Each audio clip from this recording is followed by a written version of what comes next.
নমস্কার বন্ধুরা, IND news Bangla চ্যানেলের আরো একটি নতুন ভিডিওতে আপনাদের সবাইকে স্বাগত। পিএম কিষাণ সম্মান নিধি প্রকল্পে আপনাদের ব্যাংকের অ্যাকাউন্টে 2000 টাকা ক্রেডিট হবে, না এবারে 19তম কিস্তির টাকা আপনাদের বেশি ঢুকতে চলেছে? অর্থাৎ আপনাদের ব্যাংকের অ্যাকাউন্টে 2000 টাকার বেশি কি ক্রেডিট হবে, সে ব্যাপারে আজকের ভিডিওতে বিস্তারিতভাবে আপনাদের জানাবো। তার সাথে সাথে বাংলা শস্য বীমা প্রকল্পে আমাদের মাননীয় মুখ্যমন্ত্রী মমতা বন্দ্যোপাধ্যায় কি নতুন তথ্য দিয়েছেন, যারা টাকা পাননি তারা কবে টাকা পেতে চলেছেন, এমনকি যারা টাকা পেয়েছেন তাদের উদ্দেশ্যেই বা কি বলেছেন, সবকিছুই কিন্তু আপনাদের আজকের একটি প্রতিবেদনের মাধ্যমে জানাবো। তাই সমস্ত রকমের খুঁটিনাটি তথ্য জানতে অবশ্যই আমার ভিডিওটির সঙ্গে শেষ পর্যন্ত থাকুন। আর যদি ভিডিওটি ভালো লাগে অবশ্যই কিন্তু একটা ছোট্ট লাইক দিয়ে বন্ধু বান্ধবদের মধ্যে শেয়ার করে দিতে ভুলবেন না। আর যারা আমার চ্যানেলটিকে আগে থেকেই সাবস্ক্রাইব করে রেখেছেন, আমার পাশেই আছেন, তাদের বলবো অসংখ্য ধন্যবাদ। পিএম কিষাণ সম্মান নিধি প্রকল্পে আপনাদের ব্যাংকের অ্যাকাউন্টে বেশি যদি টাকা ঢোকে তাহলে আপনাদের সুবিধা নিশ্চয়ই হবে, তবে এই নিয়ে বিভিন্ন রকমের যুক্তিতক্ক রয়েছে, সে ব্যাপারেও আজকে আপনাদের জানাতে চলেছি। ইতিমধ্যে আপনারা 2019 সাল থেকে 18টি কিস্তির টাকা পেয়েছেন। এবারে যে টাকাটি পেতে চলেছেন সেটা হচ্ছে 19তম কিস্তির টাকা। তো 19তম কিস্তির টাকা আপনাদের ব্যাংকের অ্যাকাউন্টে ফেব্রুয়ারি মাসে বাজেট পেশের পরেই যে আপনাদের ব্যাংকের অ্যাকাউন্টে ক্রেডিট হবে আশা করা যাচ্ছে। ইতিমধ্যে আপনারা নিশ্চয়ই বিভিন্ন ডিজিটাল মিডিয়ার মাধ্যমে শুনেছেন যে কৃষকরা আন্দোলন করছিলেন বিভিন্ন বিষয় নিয়ে। তারা যে সরকারি সহায়ক মূল্যে যে ধান বিক্রি করছিলেন সেটার টাকা বাড়ানো, তার সাথে সাথে পিএম কিষাণ সম্মান নিধি প্রকল্পে আপনাদের ভাতার পরিমাণও বাড়ানো নিয়ে। প্রতি বছরে নিশ্চয়ই আপনারা লক্ষ্য করেছেন বাজেট পেশের আগেই পিএম কিষাণ সম্মান নিধি প্রকল্পের টাকা বৃদ্ধি হতে পারে, এইরকম একটি খবর কিন্তু আমরা বিভিন্ন রকম মাধ্যমে শুনতে পাই। কিন্তু শেষমেশ কিন্তু যেই টাকা পাওয়া যায় সেই টাকাই কিন্তু আপনাদের ব্যাংকের অ্যাকাউন্টে ক্রেডিট হয়। তবে এবারে আমাদের সরকার কিন্তু চাষিদের কথা ভেবেই কিন্তু পিএম কিষাণ সম্মান নিধি প্রকল্পে আপনাদের টাকা বৃদ্ধি হতে পারে বলে এরকম একটি খবর শোনা যাচ্ছে। পিএম কিষাণ সম্মান নিধি প্রকল্প শুরু হয়েছিল 2019 সালে ফেব্রুয়ারি মাসে। এবারে যে টাকাটি আমাদের সরকার দিতে চলেছেন সেটি হচ্ছে 19তম কিস্তির টাকা, যার পর থেকে আমাদের কেন্দ্র সরকার 18তম কিস্তির টাকা কিন্তু আপনাদের ব্যাংকের অ্যাকাউন্টে ক্রেডিট করেছেন। এই জন্য আশা রাখা হচ্ছে 2025 সালে ফেব্রুয়ারি মাসে আপনারা 19তম কিস্তির টাকা পেতে চলেছেন। ক্ষুদ্র এবং সাধারণ কৃষকদের আর্থিক সহায়তা দেওয়ার জন্য আমাদের কেন্দ্র সরকার প্রধানমন্ত্রী কিষাণ সম্মান নিধি যোজনা চালু করেছেন। এর ফলে কিন্তু আমাদের কৃষকরা বছরে 6000 টাকা করে পেয়ে থাকেন 3টি কিস্তিতে। তবে এবারে আমাদের সমস্ত কৃষকরা 19তম কিস্তির টাকা পাওয়ার জন্য অপেক্ষায় রয়েছেন। এবারে আপনাদের আরেকটি জরুরি কথা জানিয়ে দিই চলুন। পিএম কিষাণ সম্মান নিধি প্রকল্পে কাদের ব্যাংকের অ্যাকাউন্টে টাকা ক্রেডিট হবে না সেটা নিশ্চয়ই আপনাদের জানা উচিত। পিএম কিষাণ সম্মান নিধির যদি আপনি সুবিধা পেতে চান, এর জন্য কিন্তু সরকারের তরফ থেকে কিছু নিয়ম বেঁধে দেওয়া হয়েছে। কৃষকদের কিন্তু এই নিয়ম অবশ্যই পালন করতে হবে। যারা এই নিয়ম পালন করবেন না তারা কিন্তু এই টাকা পাবেন না। প্রথমত হচ্ছে যে সমস্ত কৃষক কেওয়াইসি প্রক্রিয়া এখনো পর্যন্ত শেষ করেননি, অর্থাৎ এখনো পর্যন্ত কেওয়াইসি করেননি, তাদের ব্যাংকের অ্যাকাউন্টে কিন্তু এই টাকা দেওয়া হবে না। তাদের ক্ষেত্রে বলে রাখি, আপনাদের কাছে এখনো সময় রয়েছে। আপনারা অনলাইনের মাধ্যমে কিন্তু কেওয়াইসি আপডেট করাতে পারবেন। তাছাড়া সেই সমস্ত কৃষক যারা কিন্তু ব্যাংকে আধার কার্ড এখনো পর্যন্ত জমা করেননি তারা কিন্তু এই লাভ পেতে পারবেন না। এমনকি আপনাদের জমির কাগজপত্রও ঠিকঠাক রাখা উচিত, যাতে আপনি ওই জমির মালিক বলে আপনি প্রমাণ দিতে পারেন। তাছাড়া আপনি অনলাইনে কি করে আপনাদের স্ট্যাটাসটি চেক করতে পারবেন, অর্থাৎ আপনাদের ব্যাংকের অ্যাকাউন্টে পিএম কিষাণ সম্মান নিধি প্রকল্পের টাকাটি ক্রেডিট হয়েছে কি হয়নি সেটা আপনি জানবেন কি করে? এর জন্য অবশ্যই আপনাদের কিছু নিয়ম পালন করতে হবে।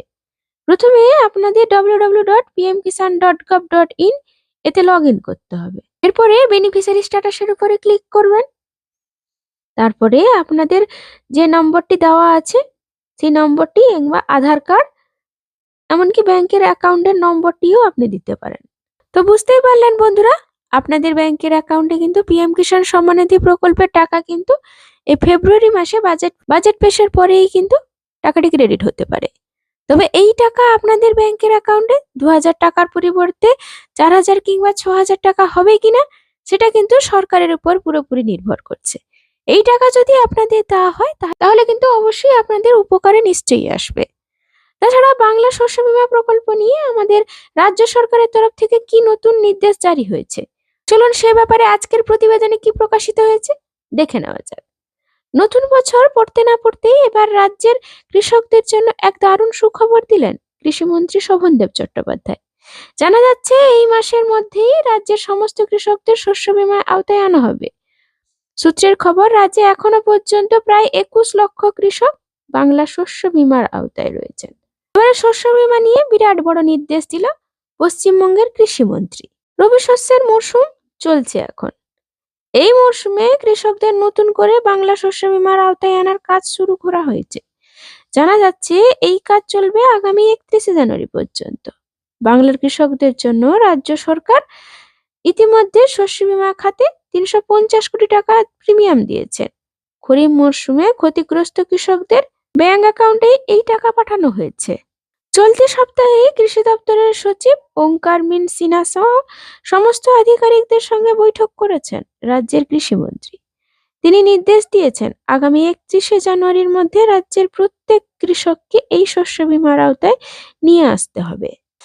পরে তিনি জানিয়েছেন, দেশের মধ্যে একমাত্র আমাদের রাজ্য সরকারই কৃষকদের জন্য বীমার প্রিমিয়াম দিচ্ছে। অনেক সময় ঝড় বৃষ্টি বন্যা কীটের কারণে ফসলের প্রচুর ক্ষতি হয়ে যায়, সর্বশান্ত হয়ে যান চাষিরা। তবে বীমা থাকলে কৃষকরা সরকারের কাছে ক্ষতিপূরণও পান। রাজ্য সরকার সম্পূর্ণ বিনামূল্যে এই বীমা করিয়ে থাকে। বিগত 8ই জানুয়ারি 2025 রাজ্যের মুখ্যমন্ত্রী মমতা বন্দ্যোপাধ্যায় টুইট করে জানিয়েছিলেন এই টাকা শুরু করার কথা। আর রাজ্যের 9 লাখ কৃষকদের জন্য 350 কোটি টাকা বরাদ্দ করা হয়েছে বলে জানানো হয়েছে। কোন কারণের জন্য সেই সকল কৃষকদের ফসল বরাদ্দ হয়ে গেছে, তারা আবেদন করলে এই টাকা দেওয়া হবে তাদেরকে। কিন্তু অনেক সময় দেখা পাওয়া গেছে যে কোনো না কোনো কারণের জন্য সরকারের তরফে টাকা দেওয়া হলেও সেই টাকা কিন্তু কৃষকদের ব্যাংকের অ্যাকাউন্টে অনেকেই পান না। তবে আপনাদের জানিয়ে রাখি বন্ধুরা, এখনো পর্যন্ত যারা টাকা পাননি তারা 15 জানুয়ারি পর্যন্ত অপেক্ষা করার পরেও কিন্তু আপনাদের ব্যাংকের অ্যাকাউন্টে টাকাটি ক্রেডিট হয়নি। সকল কিছু ঠিকঠাক থাকা সত্ত্বেও কিন্তু টাকা আপনাদের ব্যাংকের অ্যাকাউন্টে ক্রেডিট হয়নি। তবে কিছুদিন অপেক্ষা করুন, ঠিকঠাক থাকলেই আপনাদের কিন্তু টাকাটি ক্রেডিট হয়ে যাবে। রাজ্য ও কেন্দ্র সরকারের তরফে চাষিদের জন্য অনেক ধরনের প্রকল্প নিয়ে আসা হয়েছে তাদের শুরু হওয়ার জন্য। তারা কিন্তু অবশ্যই এর জন্য সুবিধা পাচ্ছেন। কিন্তু যেই সকল চাষিরা এখনো পর্যন্ত টাকা পেয়ে ওঠেননি তারা যে স্ট্যাটাস চেক করে দেখে নিন সকল তথ্য। চেক করার সময় UTR shown to be updated against claim paid in INR দেখানো হলে বুঝবেন যে টাকা খুবই তাড়াতাড়ি আপনাদের ব্যাংকের অ্যাকাউন্টে ক্রেডিট হবে। আর এছাড়াও কোনো টাকার পরিমাণ দেখানো হলে সেই টাকা আপনাদের ব্যাংকের অ্যাকাউন্টে পাবেন, বুঝে নেবেন অবশ্যই। তো বুঝতেই পারলেন বন্ধুরা, বাংলা শস্য বীমা প্রকল্পের টাকা ইতিমধ্যে আপনাদের ব্যাংকের অ্যাকাউন্টে ধীরে ধীরে ক্রেডিট হচ্ছে। তাছাড়া পিএম কিষাণ সম্মান নিধি প্রকল্পের নতুন আপডেট। তাছাড়া পিএম কিষাণ সম্মান নিধি প্রকল্পের 19তম কিস্তির টাকা আপনাদের ব্যাংকের অ্যাকাউন্টে কবে ঢুকছে, এই সমস্ত তথ্য নিয়ে আজকের এই ভিডিওটি। যদি ভিডিওটি ভালো লাগে অবশ্যই কিন্তু একটি ছোট্ট লাইক দিয়ে ভিডিওটির পাশে থাকবেন। আজকের ভিডিওটি এই পর্যন্ত। ধন্যবাদ।